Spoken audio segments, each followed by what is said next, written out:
Upload చేశానండి. అయితే ఎవరైనా చూడకుండా ఉంటారు కదా, వాళ్ళ కోసం మళ్ళీ నేను షార్ట్‌లో వీడియో తీసి పెడుతున్నానండి. చూడండి ఎలా పడుతున్నాయో చూపిస్తున్నాను.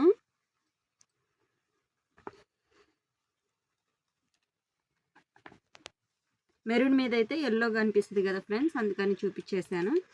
ఈ బాక్స్కి వచ్చేసరికి 12 కానీ 10 కానీ వస్తాయండి. నెక్స్ట్ వచ్చేసరికి డీస్ ముక్కలండి. వీటిల్లో స్మాల్ సైజెస్ కూడా ఉంటాయి ఫ్రెండ్స్. ఈ బాక్స్కి వచ్చేసరికి 10 ఉంటాయండి.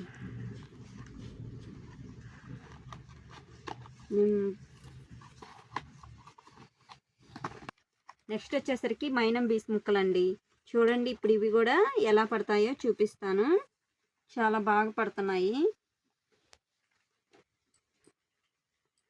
అట్టముక్క మీద కనిపించట్లేదు, ఇది ఆరెంజ్ కాబట్టి. ఇదిగోండి ఎక్సలెంట్గా పడుతున్నాయి. ఎవరైనా కావాలంటే ఆర్డర్ చేయండి. Thank you.